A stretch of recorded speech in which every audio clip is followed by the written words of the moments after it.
Praise lord. వందనాలు.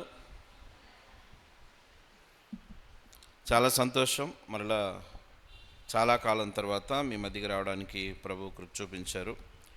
బాగున్నారా? బాగున్నారనే మాట చాలా నీరసంగా చెప్తున్నారు. బాగున్నారా? ఫేస్లో నవ్వు లేదు, నో ఎక్స్ప్రెషన్. ఉన్నా దాచుకుంటున్నారేమో తెలియడం లేదు, బాధలో ఉండి చెప్తున్నారేమో తెలియదు. బాగున్నారా? ఓకే, వెరీ గుడ్, చాలా సంతోషం. మీరు బాగుండాలి కూడా. ఓ చిన్న లేఖన భాగాన్ని చదువుకొని మనం వర్తమానంలోనికి వెళ్ళిపోదాం. లూకాసు వార్త 11వ అధ్యాయము. లూకాసు వార్త 11వ అధ్యాయము. లూకాసు వార్త 11వ అధ్యాయము 9వ వచనం నుంచి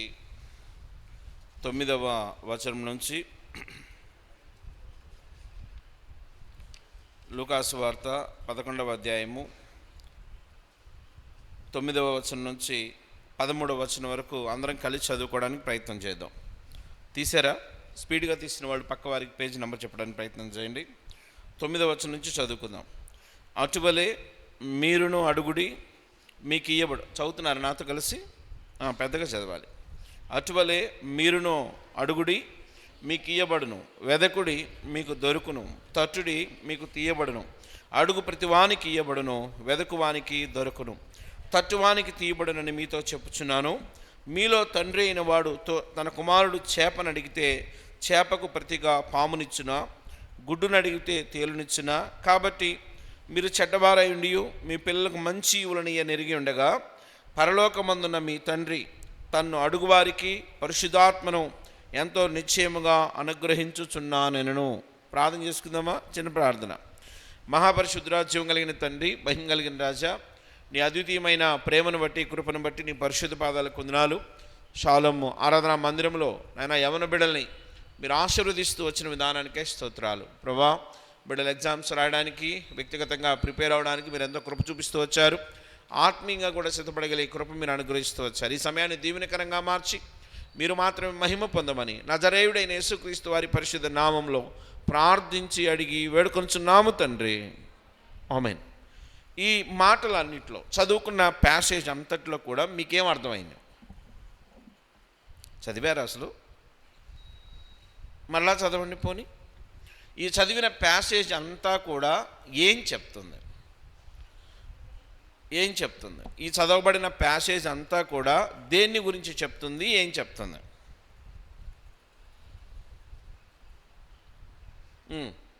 ఏం చెప్తుంది?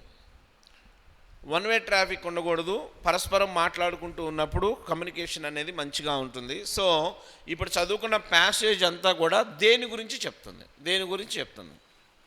మీకు స్టార్టింగ్లోనే ఉంది అక్కడ. అంత పజిల్ ప్రశ్న ఏం కాదు అక్కడ. 9వ వచనంలో ఏముంది అక్కడ? 9 ఉంది, చెప్పండి. అటువలే మీరును ఏం చేయాలి? అడగాలి. ఇది ఈరోజు ప్రసంగం. అడగాలి. ఏం అడగాలి కదా?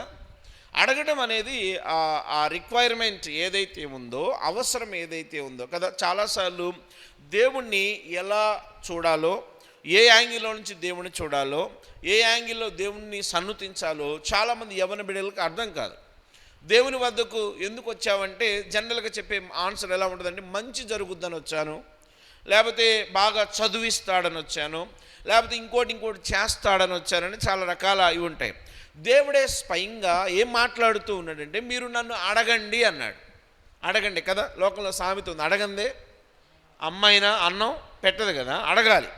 సో అడగడం అనేది ఏం తెలియజేస్తుందంటే, నా అవసరాన్ని తెలియజేస్తుంది.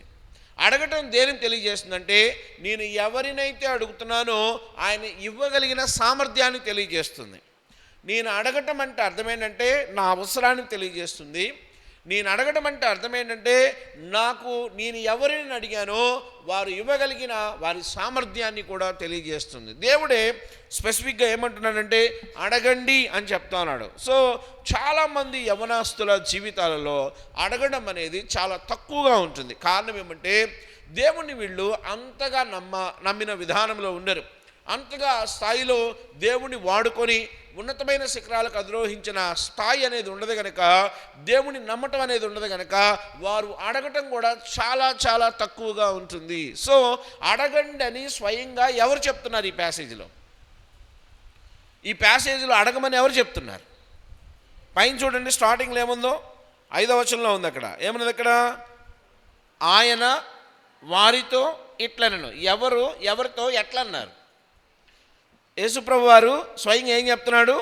వారితో ఇలా మాట్లాడుతూ ఉన్నాడు. అంటే మీరేం చేయాలంటే అడగండి అంటున్నాడు. సో అడగడం అనేది ఒక ఇంపార్టెంట్ ఆస్పెక్ట్. మనం అమ్మని అడుగుతాం, నాన్న అడుగుతాం, వారి శక్తికి మించినది అడిగినప్పుడు వారు చేయలేకపోవచ్చు, కానీ దేవుడు స్పష్టంగా చేసేవాడు. ఓకే, ఈ మా ఈవినింగ్ టైంలో దేవుణ్ణి అడగడం యొక్క ప్రాధాన్యత గురించి మనం చూడడానికి ప్రయత్నం చేద్దాం. జాన్ నాక్స్ అనే ఆయన 15వ శతాబ్దం 16 మధ్యకాలంలో ఆయన ఒకటి అడగడం మొదలుపెట్టాడు. జనరల్గా మీరేం అడుగుతారు? జనరల్గా మీ రిక్వైర్మెంట్స్ ఏంటి? మీరేం అడుగుతారు దేవుణ్ణి? మహా అయితే చదువుని అడుగుతారు, లేకపోతే కాలేజ్ ఫీజు అడుగుతారు, లేకపోతే ఇంకా చిన్న చిన్న అవసరాలు అడుగుతూ ఉంటారు. జాన్ నాక్స్ అనే ఆయన 15th సెంచరీలో ఏమడిగాడో తెలుసా? అయ్యా, నేను ప్రార్థన చేస్తా ఉన్నాను, దేవా నువ్వు నాకేం ఇవ్వాలి అని అంటే స్కాట్లాండ్ దేశాన్ని ఇవ్వాలి అని అడిగాడు. దేశం ఏం చేసుకుంటాడు కదా? సో స్కాట్లాండ్ దేశాన్ని నాకు ఇవ్వాలి అని అడిగాడు. ఎందుకు అని అంటే, నేను పరిచర్య చేసి స్కాట్లాండ్లో ఉన్న ప్రతి వ్యక్తిని దేవుని కోసం గెలుచుకోవాలి. అంటే ఆయన దేవుణ్ణి వెండి అడగల, ఆయన దేవుణ్ణి బంగారం అడగల, వ్యక్తిగత అవసరాలు అడగల. ఆయన దేన్ని అడిగాడంటే ఆత్మలను అడిగాడు. సో ఆ తర్వాత రోజుల్లో దేవుడు అద్భుతంగా స్కాట్లాండ్లో జాన్ నాక్స్ను ఉపయోగించుకొని చాలా గొప్ప పరిచర్య చేశాడు. సో యవ్వన దశలో ఉన్న నీవు ఏం అడగాలి, ఎలా అడిగితే దేవుడు నీ రిక్వైర్మెంట్స్ దేవుడు తీరుస్తాడో చూడటానికి ప్రయత్నం చేద్దాం. 9వ వచనంలో అడగాలి అని ఉంది, అది మ్యాండేటరీ, అడుగుతాం. ఓకే, బాగానే ఉంది. ఎలా అడగాలి? 8వ వచనం చదవండి, ఏముంది అక్కడ? 8లో ఒక మాట రాయబడింది, ఎలా అడగాలి? బైబిల్ చూడట్లే ఎవరు. లూకాసు వార్త 11వ అధ్యాయము 8వ వచనం చూస్తున్నాం మనం. లూకాసు వార్త 11వ అధ్యాయం 8వ వచనం. ఎలా అడగాలి? 8వ వచనం చదవండి. అతడు చెప్పండి, తన స్నేహితుడైనందున లేచి ఇయ్యకపోయినను అతడు సిగ్గుమాలి ఎలా అడగాలంట? మాటికి అడగాలంట కదా, మాటికి అడగాలంట. సో ఒకటి అడగాలి. రెండవది అడగటం కూడా దేవుణ్ణి ఎలా అడగాలంటే ఇచ్చేదాకా అడగాలి. అంటే మాటికి అడగటం అంటే అర్థం ఏంటంటే దట్ షోస్ అవర్ ఇంట్రెస్ట్. అంటే ఆ యాక్టివిటీ దేనికి తెలియజేస్తుందంటే నా రిక్వైర్మెంట్ నాకు ఎంత బలంగా కావాలో చెప్పడం. చాలాసార్లు మనము అడుగుతాం కానీ సీరియస్గా అడగం. మనం అడుగుతాం కానీ మన అడిగిన దానిలో సీరియస్నెస్ ఉండదు. అంటే అర్థమైందంటే చంచల స్వభావం. అంటే ఇప్పుడు ఓకే అంటాం, కొంతసేపు ఆగితే నో అంటాం, మళ్ళీ ఎస్ అంటాం, ఆ తర్వాత నో అంటాం. కానీ దేవుని అలా అడగకూడదు. దేవుని ఎలా అడగాలి? సిన్సియర్గా అడగాలి. నీకేం కావాలో అడగాలి.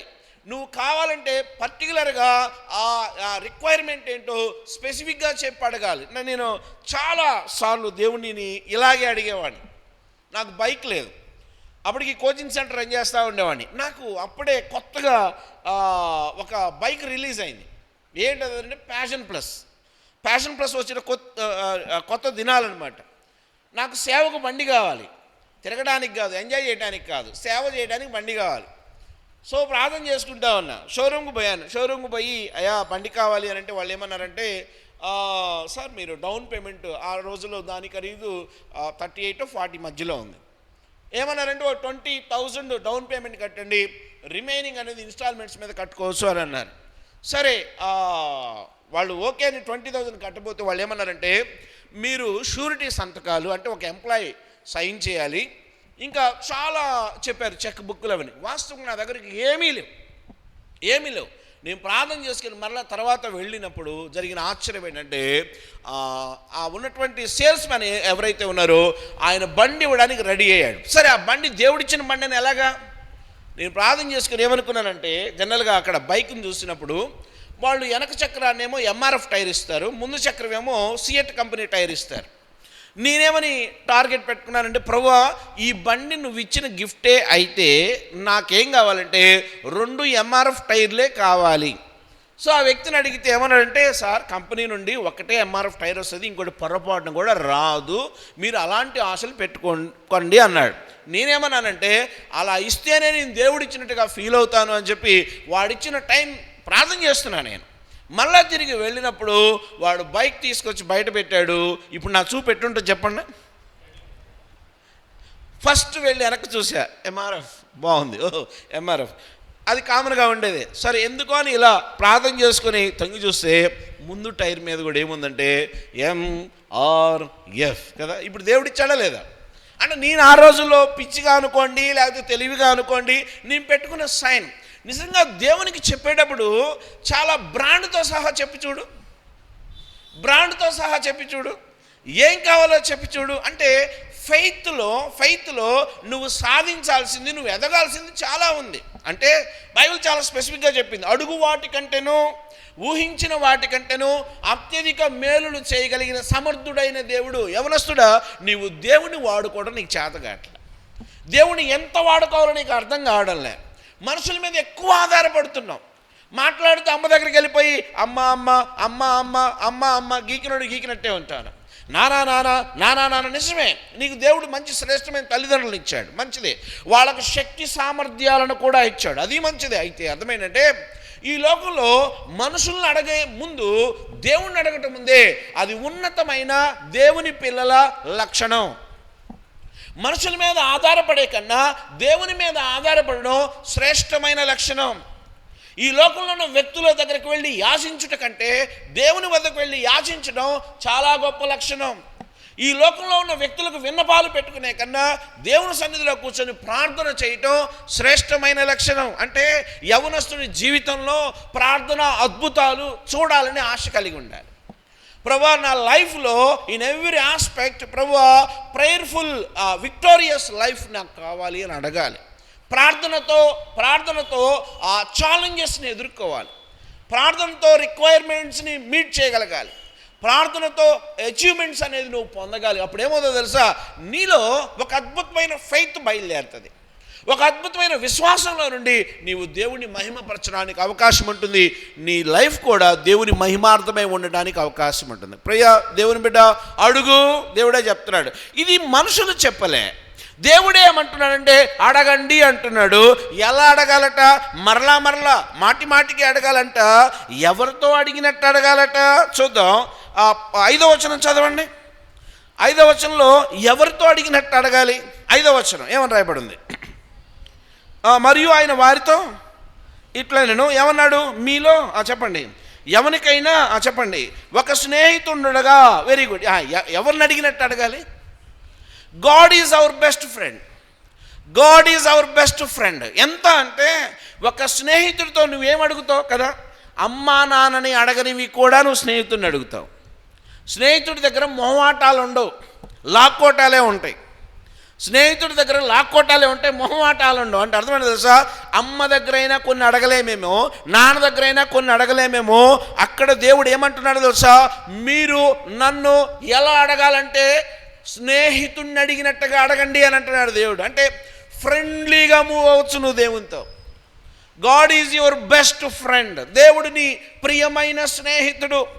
దేవునితో స్నేహం చేసి చూడు, దేవునితో ఆనందించడం నేర్చుకో, దేవునితో విజయాలు సాధించడం నేర్చుకో, దేవునితో సహవాసం చేయడం నేర్చుకో, దేవునితో ట్రావెల్ చేయడం నేర్చుకో, దేవుడిచ్చే ఆ ఉన్నతమైన ఆశీర్వాదాలకి పొందుకోవడం నేర్చుకో. ఎలా అంటే నువ్వు అడిగితే అడుగు వాటికంటే ఊహించిన వాటికంటే అత్యద్భుతంగా ఇస్తాడు. మరలా అడిగే హక్కు నీకుంది. స్నేహితుడిని అడిగి అరే ఇవ్వరా అన్నట్టుగా కూడా నువ్వు దేవునితో తండ్రి ఇవ్వు, నాకెందుకు ఇవ్వవు? ఎస్ అంటే నీకు దేవుని వద్ద ఉన్న చనువు ఒక స్నేహితుడి దగ్గర ఎంత చక్కగా ఓపెన్గా దేవునితో మాట్లాడేటప్పుడు చాలా ఓపెన్గా. దేవుడి కళ్ళకి ఎవడైనా గంతలు కట్టగలడా? సో దేవుణ్ణి అడిగే విషయంలో కూడా చాలా స్వచ్ఛందంగా, లేదు చాలా స్వాతంత్రంగా, దేవుని దగ్గర ఉన్న చనువుతో చాలా చక్కగా అడగొచ్చు. ఒక స్నేహితుడిలాగా అడగొచ్చు, మరలా మరలా అడగొచ్చు, ఆ ఉన్నతమైన దేవుణ్ణి పొందుకోవచ్చు. బాగుంది. కానీ సరేనండి, బాగానే ఉంది, ఆయన నా ఫ్రెండే, ఓకే, మరలా మరలా అడుగుతా అది కూడా ఓకే, స్నేహితుడిని అడిగినట్టుగా అడుగుతా అది కూడా ఓకే, ఏం అడగాలి కదా, ఏం అడగాలి? నేను చాలా అడిగేవాడిని. ఎన్ని అడిగేవాడిని అంటే చాలా అడిగేవాడిని.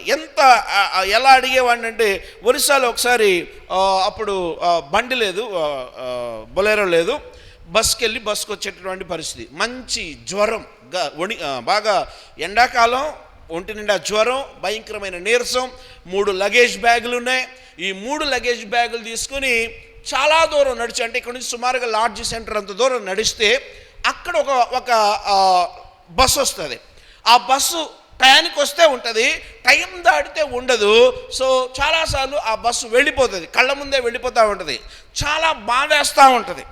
సో నేను ఒకసారి అలాగే ట్రావెల్ చేసుకుంటూ వస్తూ ఉన్నాను.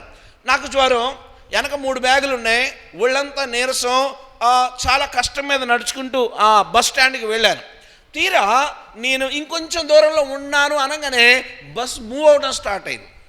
ఆ బస్సు పోతే నేను మళ్ళీ 4 అవర్స్ వెయిట్ చేయాలి.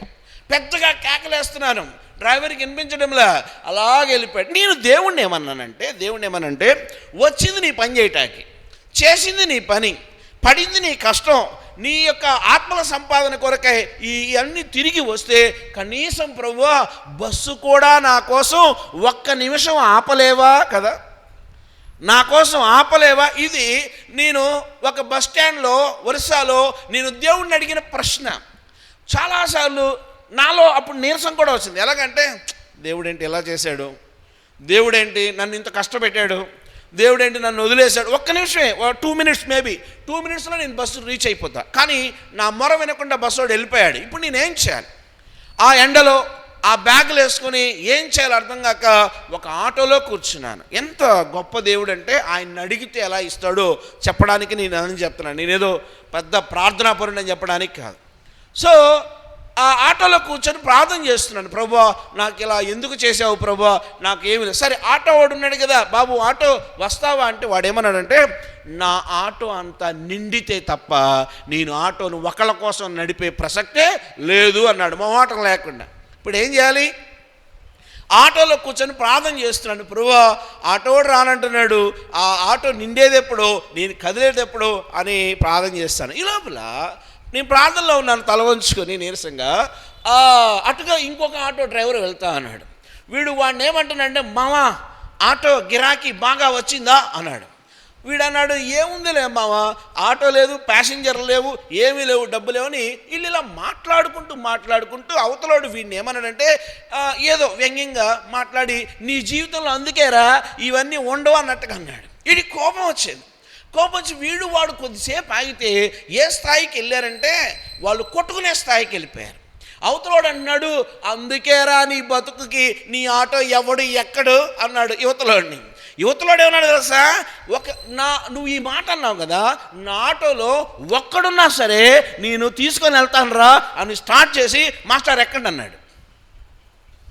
ఇప్పుడు ఎవరి కోసం ఎవరు గొడవ పడ్డారు కదా? వాడు నా కోసం స్టార్ట్ చేయలే, అవతలోడు రెచ్చగొట్టాడని ఏమన్నాడు తెలుసా, నా ఆటోలో ఒక్కడ కూర్చున్నా కూడా నేను తీసుకెళ్తాను, మాస్టారు ఎక్కడిని సరి కూర్చోండి అని చెప్పేసి రయ్యమన ఆటో స్టార్ట్ చేసి బయలుదేరాడు. నాకు అర్థం కాల. అంటే నువ్వు అడిగితే పరిస్థితుల్ని, వాతావరణాన్ని, వ్యక్తులను కూడా మారుస్తాడు దేవుడు. తమ్ముడు, నేను ఎందుకు చెప్తున్నానంటే, నువ్వు అడిగితే పరిస్థితులను, వ్యక్తులను, వాతావరణాన్ని కూడా మార్చేస్తాడు దేవుడు. సరే బాగానే ఉంది, ఒక్కనే వేసుకొని అందరూ పోతే వాడికి నష్టం. నేను మళ్ళీ ఇలా ప్రార్థన చేస్తున్నా, ప్రభువా ఒక్కనే ఎక్కించుకొని వీడేదో ఆవేశంగా ఆటో స్టార్ట్ చేశాడు, ఈ ఒక్కడి కోసం వస్తే వాడికి ఆదాయం రాదు ప్రభువా, సహాయం చేయండి అంటే, కొంచెం ముందుకు పోయిన తర్వాత ఎక్కడి నుంచి వచ్చిందో ఒక పెళ్లి బృందం అంతా వచ్చి ఎక్కింది. చివరికి నాకు ప్లేస్ లేదు లోన కదా. నువ్వు అడుగు తమ్ముడు, అడుగు. దేవునితో గేమ్ అంటే ఫెయిత్ గేమ్ స్టార్ట్ చేయి, దేవునితో విశ్వాస యాత్ర స్టార్ట్ చేయి, దేవునితో అడగటం స్టార్ట్ చేయి. బ్రాండ్ పేరు కూడా చెప్పు, నాకు ఇది కావాలి ప్రభువా అని చెప్పు.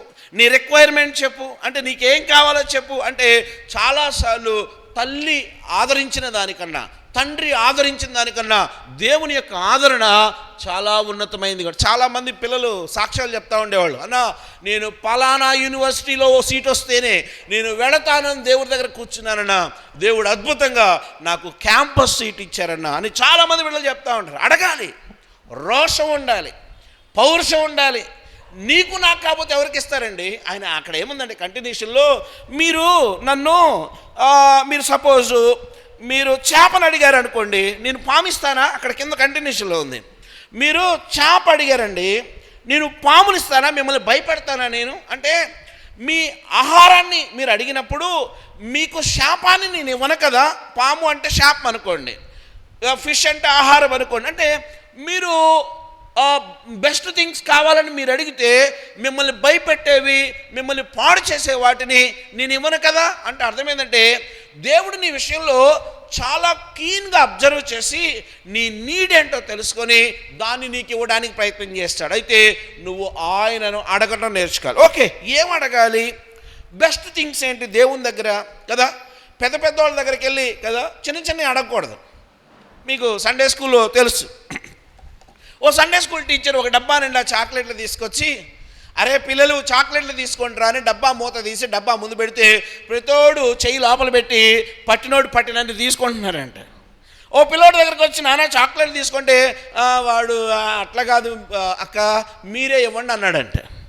టీచర్ గారు అనుకుంది, ఆహా వీడు ఎంత విధేయుడు, ఎంత మంచి పిల్లవాడు, పడి లాక్కోకుండా నన్నే ఇవ్వమంటున్నాడు, ఎంత గౌరవం అని చెప్పి ఇచ్చిందంట. తర్వాత ఆ పిల్లడు అంటున్నాడంట, అడిగిందంట టీచర్, అరే అందరు పిల్లలు ఎగబడి డబ్బా మీద ఎగబడి దొరికినోడు దొరికినట్టుగా తీసుకున్నారు కదా నానా, నువ్వెందుకురా నన్నే ఇవ్వమన్నావంటే వాడు అన్నాడంట, అక్క నా చేయి పెడితే 4 చాక్లెట్లు వస్తాయి, బుట్ట చేయి కాబట్టి, అక్క నీదుందే హస్తం ఒక పేట వచ్చేసింది అంటే ఒక 20-30 చాక్లెట్లు, అంటే నా చేత్తో తీసుకుంటే కొన్నే వస్తాయి, నీ చేత్తో ఇస్తే మరిన్ని వస్తాయి. తమ్ముడు దేవుడిస్తే మరిన్ని ఇస్తాడు, దేవుడిస్తే సమృద్ధినిస్తాడు, దేవుడిస్తే కొరత ఉండదు. అడుగు, నువ్వు అడగవు, నువ్వు ప్రార్థన చెయ్యవు, నువ్వు పొద్దున్నే లెగవు, నీ అవసరాల కోసం వేడుకో కదా.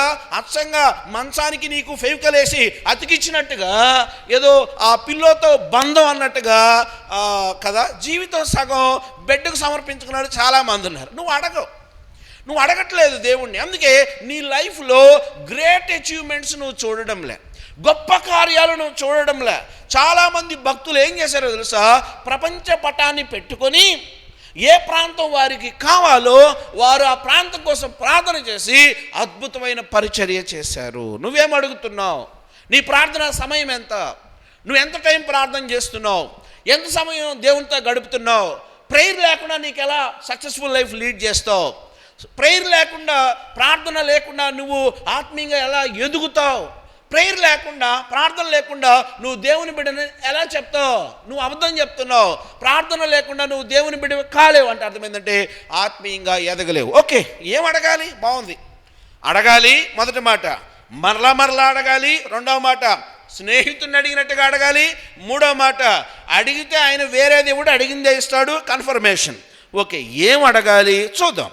యాకోబు పత్రిక 1వ అధ్యాయము 5వ వచనం. యాకోబు రాసిన పత్రిక 1వ అధ్యాయము 5వ వచనం. స్పీడ్గా తీసిన వారు పక్కవారికి పేజీ నెంబర్ చెప్పడానికి ప్రయత్నం చేయండి. యాకోబు పత్రిక 1వ అధ్యాయము 5వ వచనం. స్పీడ్గా తీసిన వారు పక్కవారికి పేజీ నెంబర్ చెప్పడానికి ప్రయత్నం. యాకోబు రాసిన పత్రిక 1వ అధ్యాయము 5వ వచనం. ఏమని ఉంది అక్కడ? పక్క వాళ్ళకి పేజీ నెంబర్ చెప్పండి, వాళ్ళు కూడా ఫాలో అవ్వాలి కాబట్టి. యాకోబు పత్రిక 1వ అధ్యాయము 5వ వచనం. ఏం అడగాలి? బాగుందండి, అడుగుతామండి. అడగాలి, మరలా అడగాలి, స్నేహితుడిని అడిగినట్టుగా అడగాలి, అడిగిందే ఇస్తాడు కానీ దేవుడు వేరే ఒకటి ఇవ్వడు. ఎన్ని ఓకే, ఏం అడగాలి? మీలో చదవండి, ఏమన్నది ఇక్కడ? ఎవరికైనాను ఈ వయసులో నువ్వేం అడుగుతావు చెప్పు? ఈ వయసులో నీ ఏజ్లో మహా అయితే నీ రిక్వైర్మెంట్ ఏంటి చెప్పు? ఈ ఏజ్లో యాజ్ ఎ స్టూడెంట్ నువ్వు కోరుకునే అత్యంతది ఏదైనా అవసరం ఉందంటే జ్ఞానమే కదండి. ఏమడుగుతారు మీరు? మహా అయితే హార్డ్లీ మీ వయసుకి జ్ఞానాన్ని అడుగుతారు. జ్ఞానం గురించి అక్కడ ఏమన్నది? అక్కడ మీలో ఎవనికైనాను జ్ఞానము ఏందంట కదండి. అందరూ ఇంటలెక్చువల్ లెవెల్ ఒకలాగే ఉండదు. ఇంటలెక్చువల్ లెవెల్ వేరు, విజ్డమ్ వేరు. జ్ఞానం వేరు, నాలెడ్జ్ వేరు. జ్ఞానం అంటే జ్ఞానం లేదు, విజ్డమ్ అంటే జ్ఞాన భాండాగారాన్ని విజ్డమ్ అంటారు. నాలెడ్జ్ అంటే ఉన్న జ్ఞానాన్ని సమయస్ఫూర్తిగా వాడేదాన్ని నాలెడ్జ్ అంటారు. నాలెడ్జ్ అంటే నీ ఐక్యం తెలియజేస్తూ ఉంది. విజ్డమ్ అంటే నీ విషయ సమాచారాన్ని తెలియజేస్తూ ఉంది. విషయ సమాచారం తెలిసిన ప్రతివాడు నాలెడ్జ్ ఫెలో అంటే కుదరదు. ఇంటలెక్చువాలిటీ ఉండకపోవచ్చు, నీకు అన్నీ తెలిసి ఉండొచ్చు, కానీ నువ్వు అన్నీ పెర్ఫామ్ చేయలేకపోతే నీకు విజ్డమ్ మాత్రమే ఉంది. నువ్వు అన్నీ తెలుసు, నువ్వు అన్నీ పెర్ఫామ్ చేయగలవు, నీకు విజ్డమ్ ఉంది, ఇంటలెక్చువాలిటీ కూడా ఉంది. సో ఆ డిఫరెన్స్ని బాగా అర్థం చేసుకోవాలి.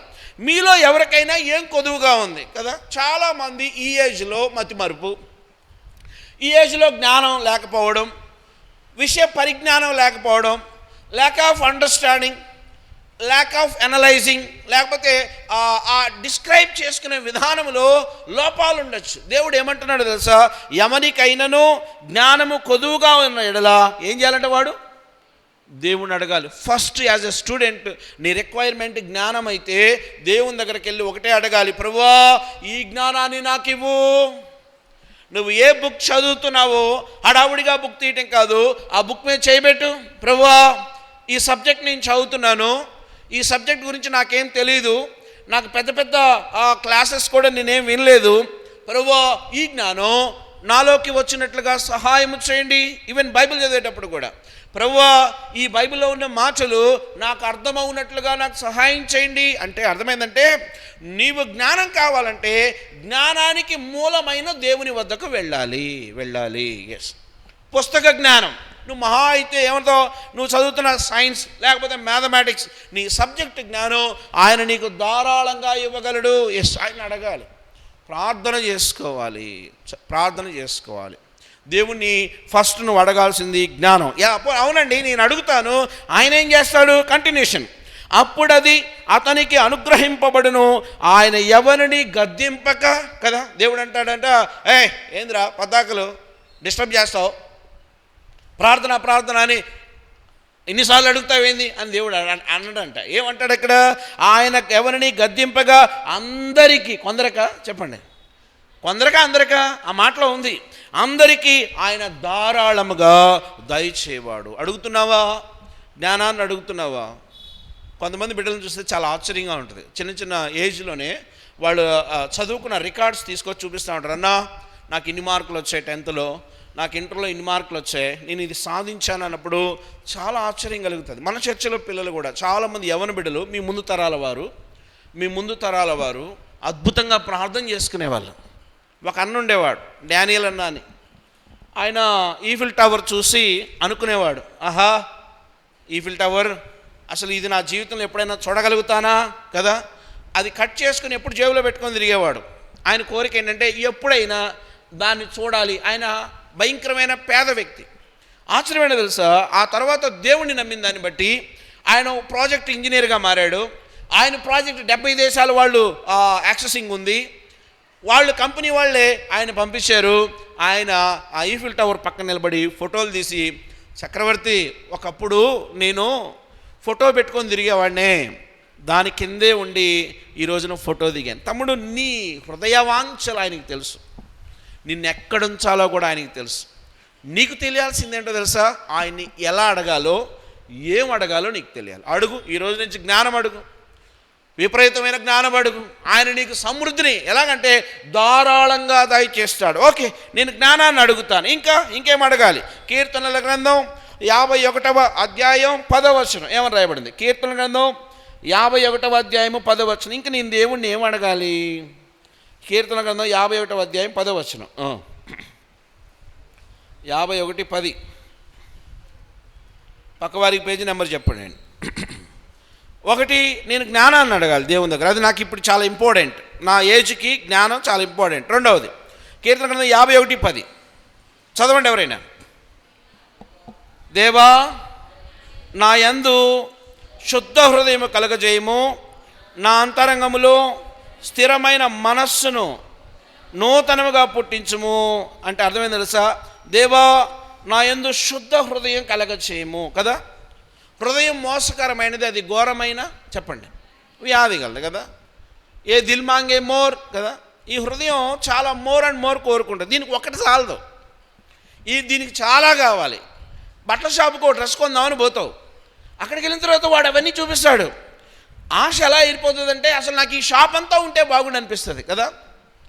అంటే ఒక్కదానికే పోయాం, అన్నీ నచ్చాయి, అన్నీ కొనలేం, అన్నీ తెచ్చుకోలేం, కానీ మన హృదయాన్ని మాత్రం పారేసుకుంటాం. ఇప్పుడు చూడండి, పారేసుకునే హృదయం కావాలా, శుద్ధ హృదయం కావాలా? ఎస్, దేవుణ్ణి అడగాలి. ఏమనంటే ప్రభువా శుద్ధ హృదయం నాకు కలగచేయి అంటే ప్యూర్ హార్ట్. మీరు చిన్న ఏజ్ నుంచి ఎదుగుతున్నారు కాబట్టి మీ హృదయాలు చాలా చక్కని, ఏమీ రాయబడని నల్ల బల్లల వంటివి, అంటే బ్లాక్ బోర్డ్ వంటిది. బీఈడి కోచింగ్లో ఈ మాట చెప్తారు, పిల్లల మనసులట ఏమీ వ్రాయబడని నల్ల బల్లలతో సమానం, అంటే బ్లాక్ బోర్డ్తో సమానం. ఏమీ రాయబడని బ్లాక్ బోర్డు మీద చాక్ తీసుకొని ఫస్ట్ టైం రాస్తే ఆ లెటర్స్ ఎంత దూరంగా కనిపిస్తాయో కదా. నీ హృదయం మీద దేవుని వాక్యం రాయబడితే, నీ హృదయం మీద దేవుడు సంతకం చేస్తే, దేవుడే ఆ జ్ఞానాన్ని నీకు ఇచ్చి ఆ శుద్ధ హృదయాన్ని నీకు ఇస్తే, ఎందుకు యవ్వనస్తుడికి శుద్ధ హృదయం కావాలి?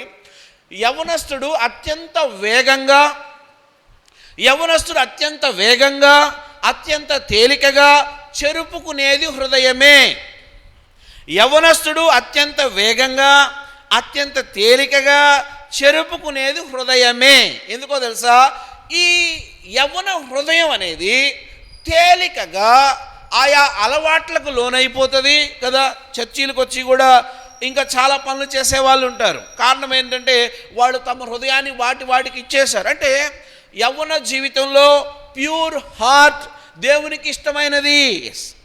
ఎవరు స్వచ్ఛంద హృదయాన్ని కలిగి ఉంటారో, నీట్ ఆ హార్ట్ని కలిగి ఉంటారో, వారంటే దేవునికి చాలా చాలా ఇష్టం. తమ్ముడు, నువ్వు ప్యూర్ లైఫ్ని కలిగి ఉండడం, నువ్వు దేవునికి నచ్చుతావు. ఇలా అనుకుందాం, మరి నాకు కొన్ని మచ్చలు ఉన్నాయి, నేను నచ్చనా? దేవుడికి నువ్వు కూడా నచ్చుతావు. అయితే నువ్వు దేవుని దగ్గరకు వచ్చి అడగాల్సింది ఒకటి ఉంది. ఏంటో తెలుసా? ఎప్పుడు చెప్తా ఉంటాను. మీరు మంచి పిడకలు చేస్తున్నారు అనుకోండి. ఇప్పుడు పిడకలంటే తెలియదులే. పాత రోజుల్లో స్వచ్ఛమైన ఆవు పేడ, గేదె పేడ తీసుకొని దానిలో పొట్టు కలిపి, బొగ్గు కలిపి, బాగా అదేదో క్రీమ్ రాసుకున్నట్టుగా, మగవాడి వైండి ఆడవారి ఫైర్నెస్ క్రీమా హహా అన్నట్టుగా వీళ్ళు ఈ పేడని పిసికి, అప్పట్లో గ్యాస్ ఇవి అంత అవైలబిలిటీ ఉండేది కాదు, ఈ పేడని గోడకేసి కొట్టేవాళ్ళు కదా. సపోజ్ మీరు అలా పిడకలు చేస్తున్నారని అనుకుందాం. ఒక గొప్ప వ్యక్తి మీకు బహుమానం ఇవ్వాలనుకొని వచ్చాడు. వచ్చి అయ్యా నీ కోసం నేను గిఫ్ట్ తెచ్చాను, రాయిస్తాను అంటే నువ్వు ఫస్ట్ చేసేదేంటి? ఎగబడి తీసుకుంటావా? ఏం చేస్తావు? అయ్యా మీరు నా కోసం కారులో వచ్చారు, నా కొరకు గ్రేట్ గిఫ్ట్ కూడా తెచ్చారు, అయితే మీరిచ్చే గిఫ్ట్ నేను తీసుకోవాలంటే, ఆ అత్యంత విలువైన దాన్ని నేను పట్టుకోవాలంటే ముందు నేను ఓ పని చేయాలి. ఏం చేయాలి? మురికి అయిన నా చేతుల్ని కడుక్కొని వస్తాను.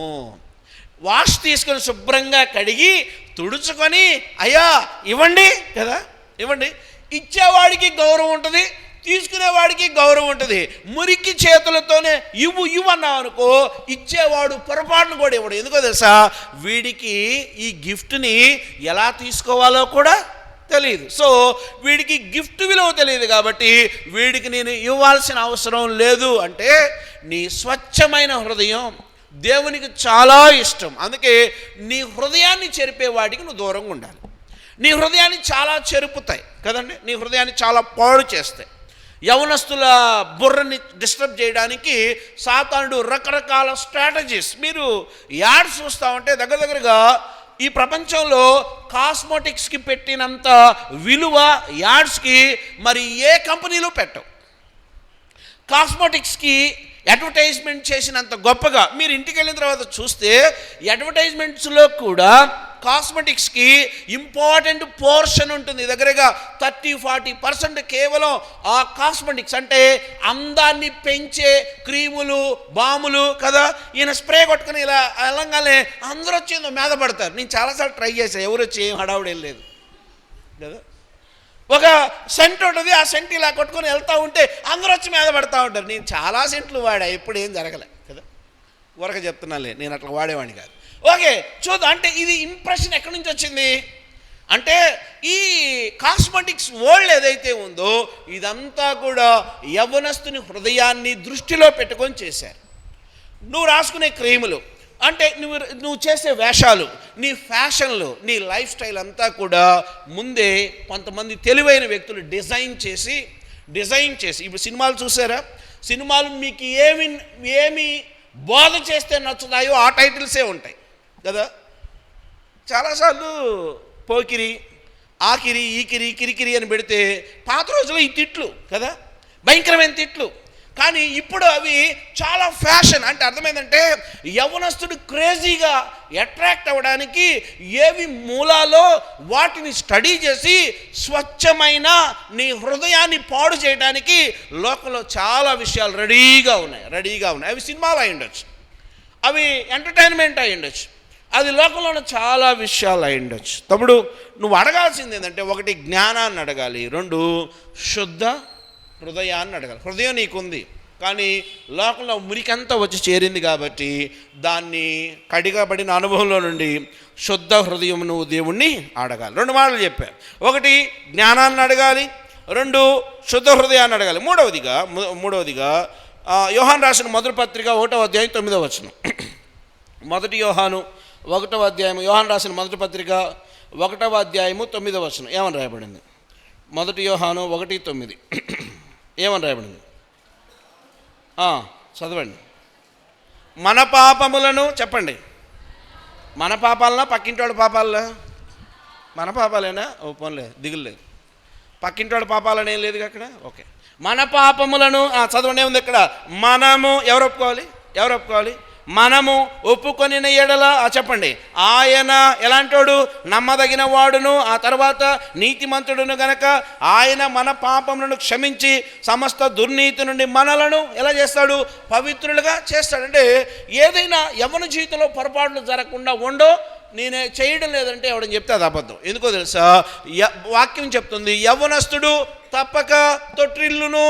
వాక్యం చెప్తుంది, నేను అనడంలా. అయితే నీతిమంతుడు 7 సార్లు పడినా తిరిగి లేస్తాడట. అంటే దేవుని నీతి నీలో ఉన్నప్పుడు, దేవుని కొరకు నువ్వు జీవిస్తూ ఉన్నప్పుడు పొరపాట్లు జరగవని కాదు, కానీ పొరపాట్లు జరిగినా నీ పొరపాటును మరలా దేవుని సన్నిధికి వచ్చి క్షమాపణ అడిగి తిరిగి కట్టబడడానికి నువ్వు రెడీగా ఉంటే నిన్ను సరి చేయడానికి ఆయన రెడీగా ఉన్నాడు. చాలామంది యవ్వన బిడ్డలు ఏమంటారంటే, ఏదైనా పొరపాటు జరిగితే నర్వస్గా ఫీల్ అయ్యి లోకంలోనే కలిసిపోతారు కానీ తిరిగి రారు.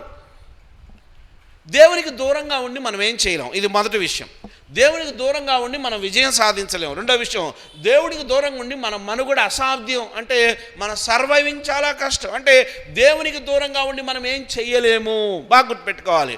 అంటే క్షమించినా ఆయనే చేయగలడు, దీవించినా ఆయనే చేయగలడు. పొరపాట్లు జరిగినా దేవుడే దిక్కు, నువ్వు పవిత్రంగా జీవించినా దేవుడే దిక్కు. అంటే నువ్వు పొరపాటుబడి తప్పుడడుగులు పడ్డా నిన్ను సరిచేసేది మళ్ళీ దేవుడు. అంటే జీవితంలో పొరపాట్లు జరిగినా తిరిగి మరలా దేవుని దగ్గరకు వచ్చి మన పాపములను మనం ఒప్పుకొని ఎడల ఆయన నమ్మదగినవాడు. ఆయన ఎవరికి చెప్పడు కదా, మన రహస్యం ఎవరికన్నా చెవులో చెప్పండి, కొద్ది రోజులు టైం ఇవ్వండి. ఎవరో మాట్లాడుతూ ఉంటారు మన గురించి, అరే ఈడంటావా కదా, ఈ ఎన్నోడు పొట్ట ఏమైందంటే the king and the tamarind drum అని ఏదో 10th క్లాస్లో ఎప్పుడో లెసన్ ఉండేది కదా. ఆ ఎన్నోడు పొట్ట పగిలిపోయేదాకా దేనికి చెప్పాలో తెలియక చింత చెట్టు త్వరలోకి వెళ్ళి రాజుగారి నెత్తి మీద కొమ్ములు మొలిచాయి హో కదా. ఏమింది? చెట్టు వింది, దాన్ని మృదంగం చేసి వాయిస్తుంటే Raja has horns on his head, Raja has horns on his head అని అది పాడుతూ ఉందంట. చూద్దాం. అంటే ఏమైనా మనకు తెలిస్తే దాచుకోవడం అనేది మన జీవితంలో జరగదు. ఎవడోడు చెవులో ఓదాల, కానీ దేవుడు అలాంటోడు కాదు. దేవుడికి చెప్పు, ప్రభువా ఈ ఏరియాలో నేను చాలా వీక్గా ఉన్నాను. దేవుడితో మాట్లాడాలండి, దేవుడితో లైఫ్ని పంచుకోవాలి, దేవునితో షేర్ చేసుకోవాలి. ఈరోజు నాకు ఈ తలంపు వచ్చింది, ప్రభువా ఇది గుడ్డో బ్యాడో నాకు తెలీదు, నన్ను రైట్ వేలో తీసుకెళ్తుందో రాంగ్ వేలో కూడా ఐ కాంట్ జడ్జ్. ఎందుకనంటే నాకు ఈ తలంపు వచ్చింది, నన్ను స్థిరపరచు ప్రభువా, నాలో ఈ మిస్టేక్ ఉంది, లెట్ మీ అంటే దాని నుంచి నన్ను తప్పించు, నా నుంచి బయటకు వచ్చేందుకు సహాయం చేయి. అంటే అర్థం ఏంటంటే చాలాసార్లు ఆయన నమ్మదగిన వాడు, మన జీవితాన్ని నలుగురిలో పెట్టి మనల్ని చులకన చేయడు. నీ దేవుడు ఎంత గొప్పడో తెలుసా? నీ తప్పు ఆయనకి తెలిసిన తర్వాత నిన్ను నలుగురిలో పెట్టి అవహేళన చులకన చేసి నీ బతుకుని ఇందు మూలంగా 50 మందికి తెలియజేయండి ఏమనగా పలానా ఆయన భ్రష్టుడయ్యాడో హో చెప్పడు, గుండెలో దాచుకుంటాడు. ఎందుకో తెలుసా? ఆయన వంటి స్నేహితుడు లేడు, ఆయనలాగా దాచేవాడు లేడు, ఆయనలాగా సంరక్షించేవాడు లేడు, ఆయన వంటి స్నేహితుడు లేడండి ఈ భూమి మీద, లేడు. సో ఆయనతో స్నేహం చేయి. ఎందుకో తెలుసా? ఆయన నమ్మదగినవాడు, ఆయన నీతిమంతుడు. అంటే నీకు సలహాలు ఇచ్చేవాళ్ళు ఆ గుంటలోనే ఉండి నీకు సలహాలు ఇస్తారేమో కానీ ఆయన పవిత్రుడైన దేవుడై ఉండి నిన్ను ఆయన సన్మార్గంలో నడిపిస్తాడు. 3 మాటలు చెప్పా. 1 ఆయనని జ్ఞానం అడగాలి, 2 ఆయన శుద్ధ హృదయం అడగాలి, 3వదిగా ఆయన్ని క్షమించమని అడగాలి, సారీ చెప్పడం నేర్చుకోవాలి. నేను సారీ చెప్పే వంశంలో పుట్టలేదన్న అనబాకండి కదా, మేము తల వంచే వంశంలో పుట్టలేదు, తల ఎత్తే వంశంలో, మీకు దండం. దేవునికి తప్పు చేస్తే సారీ చెప్పండి, ఇది ఫస్ట్ వర్డ్. ఏంటో తెలుసా? ఆయనకి అది బాగా నచ్చుద్ది, ఆయన మళ్ళీ తీసుకుంటాడు నిన్ను తన కౌగిల్లో. రా నాన్న, నేను అది వద్దు, దా కమ్ అని ఆయన మళ్ళీ తిరిగి నిన్ను యాక్సెప్ట్ చేస్తాడు. దేవుడు యాక్సెప్ట్ చేసినంతగా ఏ మనిషి యాక్సెప్ట్ చేయడండి. ప్రతోడు సమయం కొరకు ఎదురు చూసి తొక్కాలనుకునేవాడే కానీ దేవుడు గుండెల్లో దాచుకున్నంతగా, దేవుడు ఆదరించినంతగా ఎవ్వరూ ఆదరించారు. తమ్ముడా, ఆయన కౌగిల్లోకి వస్తావా? ఆయన నిన్ను చాలా సేఫ్ చేస్తాడు తెలుసా, చాలా సెక్యూర్ చేస్తాడు తెలుసా, ఆయన నీకు కంఫర్ట్ చేస్తాడు తెలుసా. ఆయన దగ్గర అంత గొప్ప ఆదరణ ఉంది. ఓకే, 3 మాటలు అయిపోయి, ఇంకోటి చెప్పి నేను క్లోజ్ చేస్తాను, నా సమయం అయిపోయింది. ఓకే, 1 ఏంటంట? జ్ఞానం అడగాలి, 2 శుద్ధ హృదయం అడగాలి, 3 ఎక్స్క్యూజ్ క్షమాపణ అడగాలి. అలాగే నాలుగవది కీర్తన గ్రంథం 25వ అధ్యాయం 4వ వచనం ఏమన్నది ఇక్కడ? కీర్తన గ్రంథం 25వ అధ్యాయం 4వ వచనం ఏమని రాయబడింది? కీర్తనల గ్రంథం 25వ అధ్యాయము 4వ వచనం ఏమని రాయబడింది? కీర్తన గ్రంథం 25వ అధ్యాయం 4వ వచనం. ఎప్పుడు కూడా వాక్యం పెద్దగా చదవటం నేర్చుకోవాలి, సిగ్గుపడకూడదు. ఎప్పుడు కూడా పోట్లాడేటప్పుడు చిన్నగా పోట్లాడతామా? తమ్ముడిని అక్కన తిట్టాలి, నీ బతుకు కదా అంటాం కదా, ఆ రేంజ్లోనే వాక్యం కూడా బాగా చదవాలి. ఓకే, కీర్తన గ్రంథం 25వ అధ్యాయం 4వ వచనం ఏమన్నది ఇక్కడ?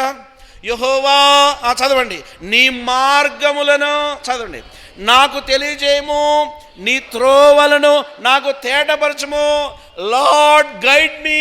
ఇలా నిలబడి ప్రభువా నన్ను డ్రైవ్ చేయవా అని అడగాలి. యవ్వనస్తుడు ఈ ప్రార్థన చాలా యుక్తమైన ప్రార్థన. ప్రభువా నన్ను డ్రైవ్ చేయవా. సపోజ్ మీకు ఒక మెర్సిడెస్ బెంజ్ కారు ఉంది, మీకు డ్రైవింగ్ రాదు. అర్థమైంది నేను చెప్పింది? అంటే అన్నారు కానీ ఆ మొదట ఓహ్ ఎంత బాగుంది అనబాకండి కదా. మెర్సిడెస్ బెంజ్ కారు, ఆ ఓహ్ ఎంత బాగుంది కదా. సరే, మీకు డ్రైవింగ్ రాదు, మీకు మెర్సిడెస్ బెంజ్ కారు ఉంది, మీకు డ్రైవింగ్ రాదు. ఏం చేస్తారు? రోజు కారుని తుడిచి కడిగి నమస్కారం చేస్తారా? ఏం చేస్తారు? డ్రైవింగ్ తెలిసినోడి దగ్గరికి వెళ్తారు. అరే నాకు కారు ఉంది, నాకు డ్రైవింగ్ రాదు, నీకు డ్రైవింగ్ వచ్చు, నీకు కారు లేదు. నా దగ్గర కారు ఉంది, నాకు డ్రైవింగ్ రాదు, నీ దగ్గర కారు లేదు, నీకు డ్రైవింగ్ వచ్చు, వచ్చి నా కారును డ్రైవ్ చేయవా? అడుగుతావు లేదా? షికారుకి వెళ్దామా, డ్రైవ్ చేయవా నీ కారులో? ఓకే, బాగానే ఉంది. సరే, ఈ డ్రైవర్ అనుభవం కలిగిన డ్రైవర్ అయితే అద్భుతం కదండి, రై అని చక్కర్లో కొడతాడు. వీడేమన్నా తేడా డ్రైవర్ అనుకోండి, నేను కారు కొన్న మొదటి రోజులో ఒక తేడా డ్రైవర్కి బాగా వచ్చని వాడిని ఎక్కిస్తే వాడు తీసుకుపోయి రైల్వే గేటుకు పెట్టాడు కారుని. అప్పుడు అర్థమైంది, కారును ఢీ కొట్టినా నేనే చేస్తే బాగుంటుందని నేనే డ్రైవింగ్ నేర్చుకున్న. దేవుని కృపలో డ్రైవ్ చేస్తాను కదా. దేవుణ్ణి ఏమని అడగదా సార్? దేవా నన్ను నడిపించవా అంటే గైడెన్స్. దేవుడిచ్చినంత కెరీర్ గైడెన్స్ కదా, మనం అప్పుడప్పుడు కెరీర్ గైడెన్స్, ఈ గైడెన్స్ తీసుకుంటూ ఉంటాం. దేవుడిచ్చిన గైడెన్స్ ఎవరెవరు? దావీదు లైఫ్లో అండి, దావీదు ఎంత గొప్ప ప్రార్థన చేశాడంటే కీర్తనాకారుడు అక్కడ ఆ మాట అన్నాడు, యెహోవా నీ మార్గములను నాకు తెలియచేయము, నీ త్రోవలను నాకేం చేయాలంట, తేటపరచుము, నన్ను నీ సత్యము నన్ను ప్రదర్శింపజేసి నాకు ఉపదేశము చేయుము, నీవే నా రక్షణకర్తమైన దేవుడువు, దినమెల్లా నీ కొరకు కనిపెట్టుచున్నాను. దేవుని గైడెన్స్ అడగాలి, లైఫ్ని దేవుని చేతిలో పెట్టాలి. నీ మెర్సిడెస్ బెంజ్ కార్ అనే జీవితాన్ని ఆయన చేతిలో పెట్టు. దేవుడు డ్రైవ్ చేస్తే హ్యాపీగా నిద్రపోవచ్చండి వెనక సీట్లో. ఏసీ వేసుకొని ఫుల్ ఏసీ పెట్టి వెనక ప్రశాంతంగా, కొంతమంది డ్రైవింగ్ చేస్తుంటే హ్యాపీగా నిద్రపో, కొంతమంది డ్రైవింగ్ సీట్ ఎక్కారు గుండె దడదడ దడదడ దడదడ, ఎక్కడ ఏమవుతామో కదా. కొంతమంది డ్రైవ్ చేస్తే హ్యాపీగా నిద్రపోవచ్చు. తమ్ముడు, నీ డ్రైవర్ ఆషామాషి డ్రైవర్ కాదు సుమా, నీ డ్రైవరు మామూలు డ్రైవర్ కాదు సుమా. నీ మంచి దేవుడు నీ లైఫ్ మొత్తాన్ని డ్రైవ్ చేయగలడు. ఎత్తులు ఆయనకి తెలుసు, పల్లాలు కూడా ఆయనకి తెలుసు, స్పీడ్ బ్రేకర్లు ఆయనకి తెలుసు, ఎక్కడ ఆ ఉన్న హర్డిల్స్ని ఓవర్కమ్ చేయాలో ఆయనకి తెలుసు. నీకు తెలియాల్సిందండి తెలుసా, నీ జీవితం అనే ఆ యొక్క కారుకి ఆయన డ్రైవర్గా పెట్టుకోవడం నేర్చుకో. తమ్ముడు, దేవుని దగ్గర ఏమడుగుతావంటే, దేవా నన్ను డ్రైవ్ చేయవా. నేను 5 విషయాలు చెప్పా, చాలా ఉన్నాయని చెప్పలే. ఓకే, మరలా ఒకసారి జ్ఞాపకం చేసుకుని క్లోజ్ చేసుకుందాం. ఒకటి, ముందుకెళ్దాం, అడగాలి, మొదటి మాట. 2, మరలా అడగాలి, ఎస్, తప్పేం కాదు. 3వది, స్నేహితుడిని అడిగినట్టు అడగాలి, 3వ మాట. జ్ఞానాన్ని అడగాలి, ఓకే. ఆ శుద్ధ హృదయాన్ని అడగాలి, ఓకే. దేవుణ్ణి ఏదైనా పొరపాటు జరిగితే క్షమాపణ అడగటానికి రెడీగా ఉండాలి, తప్పించుకోకూడదు, ఓకే. అంత మాత్రమే కాదు, దేవుడి గైడెన్స్ని అడగాలి. స్వచ్ఛందంగా న్యూట్రల్గా దేవుని ముందు నిలబడి నేనేం చేయాలి ప్రభువా అని అడగాలి. చదువుల్లో చాలా ఇంపార్టెంట్, చదువుల్లో ఇంపార్టెంట్, ఉద్యోగాల విషయాల్లో ఇంపార్టెంట్, మ్యారేజెస్ విషయంలో చాలా ఇంపార్టెంట్, లైఫ్ స్టైల్లో దేవుని గైడెన్స్ చాలా ఇంపార్టెంట్. అడుగు, దేవుడు ఎంత బాగా గైడ్ చేస్తాడో. సో మన జీవితంలో అడగడం ఒక ప్రాముఖ్యమైన దేవుడిచ్చిన ఒక ఫీజిబిలిటీ. ఆ అనుకూలతను చక్కగా ఉపయోగించుకుందాం, అడుగుదాం. ఒకవేళ ఇప్పటిదాకా ప్రార్థనలు ఎవరైనా ఇంత గట్టిగా ఇంత స్పష్టంగా అడగకపోతే ఇక నుంచైనా అడగండి. అడుగు వాటికంటేను ఊహించిన వాటికంటేను అత్యధిక మేలులు చేయగలిగిన సమర్థుడైన దేవుడు మన దేవుడు. ఆమెను చెప్దామా? తల్ల వంచుదాం, కళ్ళు మూసుకుందాం. ప్రభువుని ఏమడుగుతున్నాం, ఎన్ని అడుగుతున్నాం? తమ్ముడు, ప్రభువుని అడగడం స్టార్ట్ చేయి. ఆయన అన్నీ ఇవ్వగలిగిన దేవుడు, ఆయన ధారాళంగా ఇవ్వగలిగిన దేవుడు, ఆయన మన మంచి గైడెన్స్ అంటే గైడ్ చేయగలిగిన మంచి డ్రైవర్. ఆయనకి మన లైఫ్ని అప్పగిద్దాం. నీ యవన జీవితానికి ఆయనకు అప్పగించు. ప్రార్థనా జీవితాన్ని కలిగి ఉండు. ప్రభుని అడుగు, ప్రభు నిన్ను తన మార్గంలో నడిపించును గాక. దైవజనులు మనల్ని ప్రార్థనలో నడిపిస్తారు. కళ్ళు మూసుకుందాం, తలలు వంచుదాం, ప్రార్థనలో ఏకీభవిద్దాం.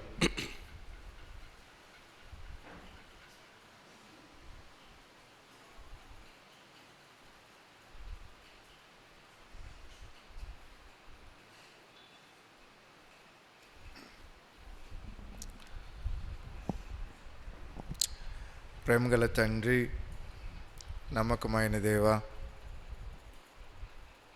మిమ్మల్ని అడిగినప్పుడు మీరు మాకు శ్రేష్టమైన వాటిని ఇచ్చే దేవుడు అని ఈ సాయంకాల సమయంలో ఎంతో తేటగా మాతో మాట్లాడుతూ వచ్చారు. చాలాసార్లు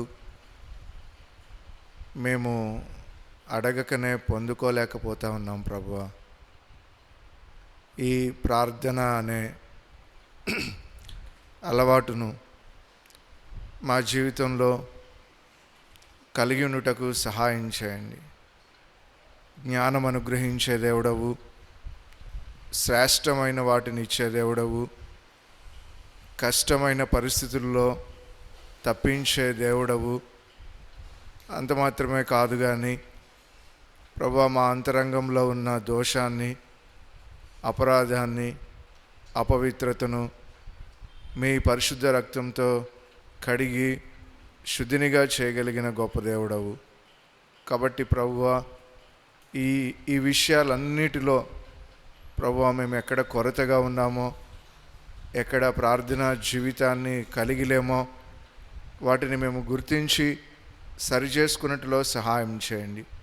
వచ్చిన బిడ్డలు ఖాళీ హృదయాలతో తిరిగి వెళ్లకుండా ప్రభువా ప్రార్థనను వారి జీవితాలలో వాడుకగా కలిగి ఉండడానికి, హృదయపూర్వకంగా ప్రార్థించడానికి ఆయన మాకు సహాయం చేయమని యేసుక్రీస్తు ప్రభువారి దివ్యమైన నామంలో అడిగి వేడుకొని ప్రార్థన చేసుకుంటూ ఉన్నాం మా తండ్రి. ఆమెన్. ఒక పాటను పాడుకుందాం. కిషోర్ బ్రదర్ పాట పాడతారు.